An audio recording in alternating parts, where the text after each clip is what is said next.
Salut à toi, c'est Lounès, j'espère que tu vas bien. Aujourd'hui, je vais te montrer comment est-ce qu'on crée un journal de trading de A à Z, en passant donc par sa création, mais également par la récolte de data. Qu'est-ce qu'on va insérer finalement à l'intérieur de notre journal de trading? Comment est-ce qu'on va l'utiliser à nos fins et afin de progresser en tant que trader? C'est finalement une tâche qui est souvent négligée par la majorité des traders, mais qui est pour le coup nécessaire à notre développement et à notre progression tout au long de notre carrière.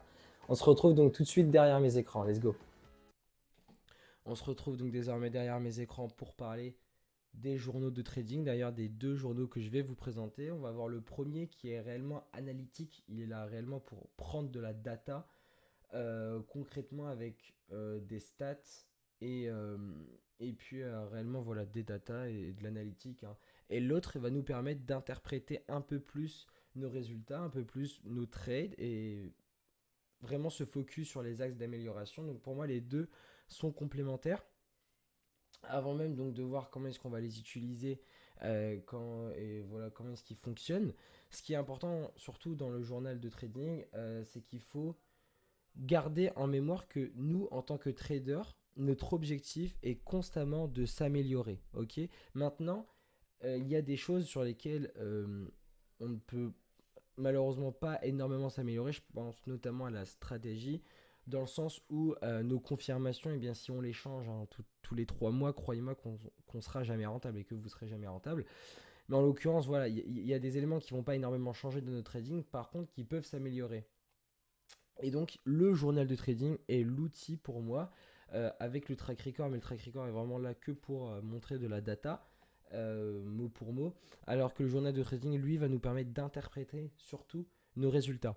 Et avec l'interprétation et avec les corrélations que l'on va pouvoir trouver entre certains mois et certains résultats, on va pouvoir clairement s'améliorer. D'ailleurs, je vous invite hein, à trader une semaine sans journal de trading. Vous allez vous en rendre compte, hein, mais qu'à la fin de la semaine, vous n'aurez littéralement rien à améliorer parce que vous aurez oublié 90% de vos gestes, 90% de vos actions, etc. Vous aurez même oublié, je pense, certains de vos trades, surtout si vous êtes scalper ou quoi. Donc, il est extrêmement important. Maintenant, c'est le travail de l'ombre. C'est vrai que c'est le taf un peu chiant, entre guillemets, de tout le temps tout traquer, etc. Mais ça fait partie, c'est une des composantes essentielles pour être aujourd'hui, je pense, rentable sur les marchés financiers. Donc, par rapport à ces deux journaux de trading que j'ai envie de vous présenter, on a le premier. Le premier va être un peu plus analytique que les autres. Voilà, on va directement commencer. D'ailleurs, chose importante, si vous voulez ce journal de trading, un peu comme le fichier de backtesting, je vous invite à aller sur le premier lien de la vidéo et je vous l'enverrai gratuitement. Vous aurez juste à cliquer sur un lien et ensuite vous pourrez accéder au journal de trading gratuitement, celui-ci. Et puis voilà, c'est parti. Donc, comment est-ce que le journal de trading est composé? On a la date, ok, d'ailleurs sur l'heure, etc. C'est des choses qu'on peut également retirer, donc ça c'est super.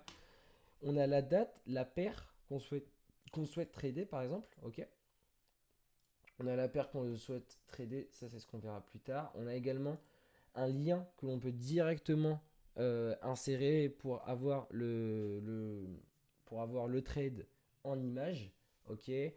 La taille de l'eau, enfin bref, un peu tout ce qui est écrit, si c'est un short ou un long, donc c'est une position vendeuse ou acheteuse, pardon, le prix d'entrée, le setup, pareil, si vous avez un setup, votre premier setup c'est retournement d'order flow, j'en sais rien, pendant la session asiatique, bah, vous écrivez par exemple setup 1, etc. La time frame, donc souvent si c'est tout le temps la même, bon bah c'est peut-être quelque chose qui n'est pas vraiment nécessaire. Le stop loss, pareil, moi je l'écris pas forcément. Pourquoi? Parce que en fait je trouve que ça sert pas à grand chose. Parce que ça reste un chiffre. Et finalement je place mon stop loss non pas par rapport à un chiffre, mais je le place par rapport à une interprétation et une invalidation. Donc bon. Voilà, pareil également pour ici. C'est un peu votre RR moyen. Mais vu que j'ai un RR fixe, bah, c'est la même chose. TP hit, SL, blablabla, etc. Donc voilà. Donc ça, pour le coup, je vous laisserai un peu naviguer dessus, mais c'est un peu facile. Est-ce que vous avez suivi votre trading plan? Oui ou non? Pareil, donc il faut faire ce travail d'introspection hein, et reconnaître vos erreurs vis-à-vis de vous-même. Le money management, pareil, s'il a été suivi ou pas. Le risque, est-ce que vous avez pris un risque plein, un risque à moitié? Vous pouvez également Si vous le voulez changer, rajouter, si vous prenez par exemple je sais pas, si vous tradez en 1% et vous prenez 0,75%, vous pouvez également le faire. Donc on va prendre un exemple. Par exemple, sur l'euro USD, très bien, hop, on arrive sur notre marché. Par exemple, on a pris cette position-là, j'en sais rien. Hop, hop, hop, on revient sur notre journal de trading, trade report, hop, et on colle. Hop, et ça va tout seul. Vous n'aurez qu'à cliquer sur le petit lien et vous aurez directement votre petit trade qui s'affichera, etc. Donc ça, c'est super cool pour le coup. Donc voilà, concernant ce journal de trading là, maintenant, ce qui est important également, c'est qu'il faut constamment le traquer. Ok, il faut constamment le traquer. Et il faut surtout, pour moi, avoir un deuxième journal de trading pour moi qui est important. C'est celui où on va beaucoup plus interpréter les choses. Donc, si vous avez déjà vu une de mes vidéos précédentes sur le backtesting, c'est exactement ce journal-là que j'utilisais moi pour le coup, pour récolter mes datas en backtest. Ici, c'est pareil, c'est exactement la même chose. Qu'est-ce qu'on va faire? Donc, si on reprend le même trade, on écrit 26,07 par exemple 2024. Confirmation, moi pour le coup j'écris parce que j'ai déjà des setups. Donc mon setup 1, numéro 2 ou numéro 3, je connais les confirmations par cœur. Résultat, on écrit donc le résultat. Par exemple si on a pris 3R. Maintenant ça c'est pour la data, mais pour le coup on a déjà ce journal de trading qui va nous permettre de le faire. Donc là, pour moi c'est pour le coup plus important. Donc là ça va être les images du trade. Hop, très bien. Là où ça va être important, ça va être sur le coaching guide. Alors, pour ceux qui ne savent pas ce que c'est le coaching guide, d'ailleurs, je vous conseille d'aller lire le livre The Daily Training Coach de Steinberger. C'est un excellent livre qui vous apprend littéralement à avoir un excellent journal de trading, mais pas que, avoir une excellente introspection. Le livre, en fait, consiste, et d'ailleurs, je vais en faire une vidéo, consiste à vous apprendre à être votre propre coach de trading. Et donc à reconnaître, comme si vous aviez une sorte de mise en abîme de vous-même et vous pouviez en gros juger votre travail comme si vous étiez à l'extérieur de vous. Enfin, je pense que vous avez compris un petit peu là où je veux en venir. Et donc le coaching guide, en fait, qu'est-ce que c'est? C'est donc l'œil du coach et c'est là où on va écrire toutes les choses donc qui ne sont pas allées. Donc mauvaises choses, hop, les mauvaises choses, choses à améliorer. Également, hop, on peut même rajouter une ligne. Hop, sur psychologie. D'ailleurs, j'ai oublié de la rajouter, je m'excuse. La psychologie, comment est-ce que vous vous sentiez? Est-ce que vous avez eu des biais cognitifs ou pas durant vos trades?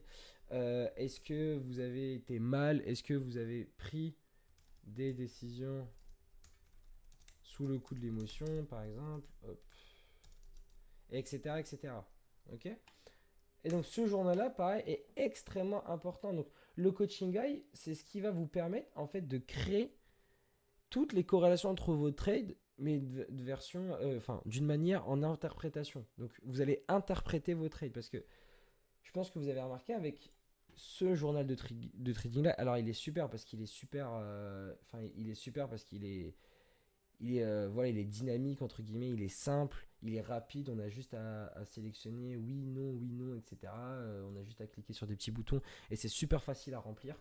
Mais pour le coup, celui-ci est extrêmement important parce qu'il va vous permettre d'écrire noir sur blanc vos erreurs. Ok, il va vous permettre d'écrire noir sur blanc vos erreurs, vos défauts, qu'est-ce qui n'a pas été allé dans tel ou tel trade. Et également, à la fin de la semaine, hop, qu'est-ce que je fais souvent? C'est je vais mettre bilan de la semaine, par exemple, du, je sais pas moi, 26 juillet au 30, par exemple. 26 juillet au 30 juillet. Et là, je vais regarder. Et c'est là que également ce travail-là, il est important c'est important de le faire. Là, je vais regarder derrière donc ma semaine. Je vais regarder ce que j'ai écrit surtout dans Coaching Guide et Psychologie. Je vais également utiliser l'autre journal, donc celui-ci, etc. pour voir mes résultats, etc. Mais ça, je vais plutôt l'écrire sur mon track record. Mais voir si j'ai tout le temps suivi mon plan, est-ce que j'ai suivi mon money management, les trades également en images, qu'est-ce qui n'a pas allé, qu'est-ce qui est allé, pardon, qu'est-ce qui s'est bien passé, qu'est-ce qui ne s'est pas bien passé, etc. Les heures auxquelles j'ai pris les trades, parce que moi aussi je trade beaucoup par rapport aux heures. Et ensuite, en m'aidant donc de mon premier journal et de celui-ci, surtout avec le coaching guide psychologie, là je vais pouvoir faire un bilan structuré. Ok? Alors, en fait, ce bilan structuré, qu'est-ce qui va nous permettre? Et il va nous permettre pour la semaine d'après, donc si par exemple le 1er août, on sait rien du 1er hop, au 8 08, il va me permettre hop, il va me permettre en fait de commencer la semaine en ayant conscience de toutes les erreurs que j'ai effectuées durant cette semaine-là. Et vu que c'est frais parce qu'on l'a écrit, ok? On a écrit ces erreurs-là, on les a écrites noir sur blanc, on les a analysées durant le week-end, on a revu encore tous nos trades, etc. Pour la semaine d'après, ben, on commence déjà avec un mini edge, avec un mini avantage sur le marché, c'est qu'en fait, on a conscience, et ça c'est important, mais il faut prendre conscience de ces erreurs, et on a conscience des erreurs que l'on a fait la semaine d'avant et qu'il ne faut absolument pas reproduire.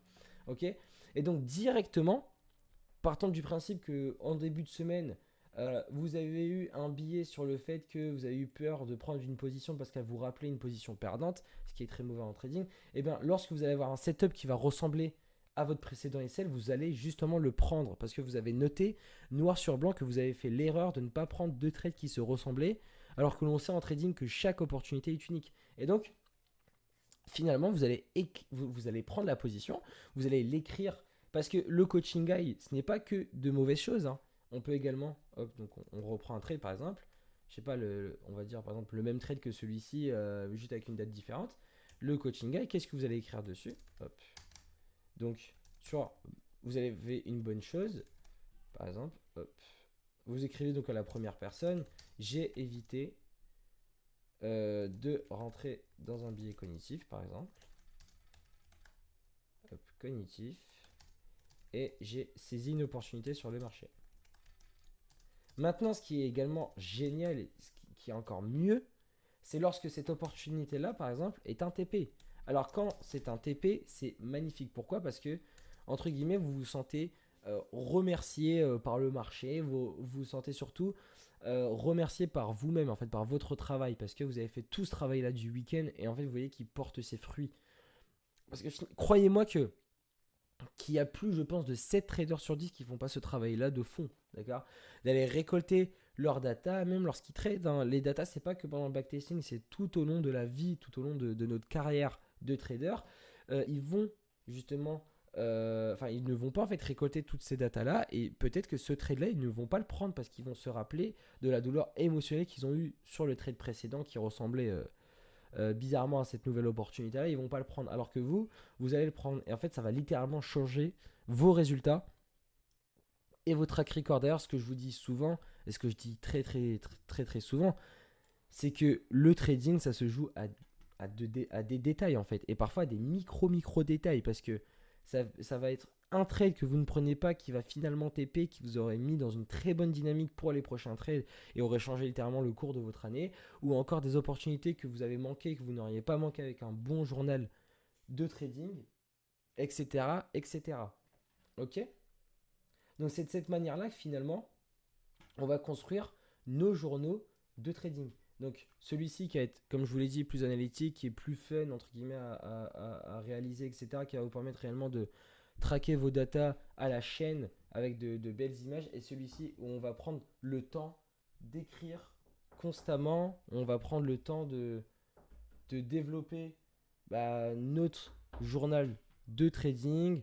Et voilà, on va prendre tout ce temps-là d'écrire et d'interpréter nos résultats. Et ça, c'est extrêmement important en tant que trader. En tout cas, on est arrivé à la fin de la vidéo. J'espère qu'elle vous a plu. Mais n'oubliez surtout pas qu'il faut faire ce travail de fond constamment, de récolter tout le temps toutes nos datas, de les interpréter de manière objective et rationnelle, de les écrire noir sur blanc, de ne pas oublier de relire à chaque fois notre journal de trading parce que on fait des bilans de la semaine, mais on peut également faire des bilans mensuels, d'accord? On va reprendre en revue chaque semaine et les interpréter et ensuite en faire des conclusions et améliorer cela au mois prochain, etc., etc., etc., d'accord? Ce qu'il faut faire, c'est essayer de rendre votre trading le plus fractal possible en termes de data. Dans le sens où il faut essayer de récolter le maximum de data de tout. Sans non plus tomber dans des choses absurdes à traquer le nombre de bougies, je sais pas, lorsque vous prenez un trade, etc. Ça, c'est débile. Mais quand vous le faites de manière cohérente, logique et que ça vous sert dans votre trading, d'accord, il faut essayer de traquer le maximum de data possible. Le maximum de data possible et ne pas faire que ça, hein.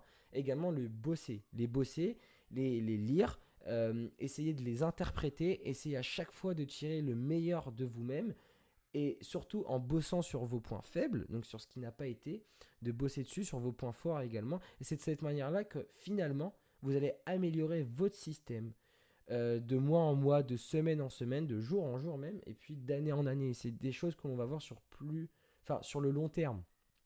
C'est pas des choses que vous verrez directement, je pense, mais sur le long terme, ça va être des trades, ça va peut-être peut-être 5-6 trades qui vont faire la différence sur votre année, qui vont vous ramener 25 R, 30 R.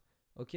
C'est de cette manière-là qu'il faut constamment trader, constamment se comporter d'ailleurs en tant que trader. Il faut tout le temps chercher l'amélioration de soi-même. Et c'est grâce à des outils comme les journaux de trading que l'on arrive à d'excellents résultats. En tout cas, je vous dis à très vite et merci de m'avoir écouté.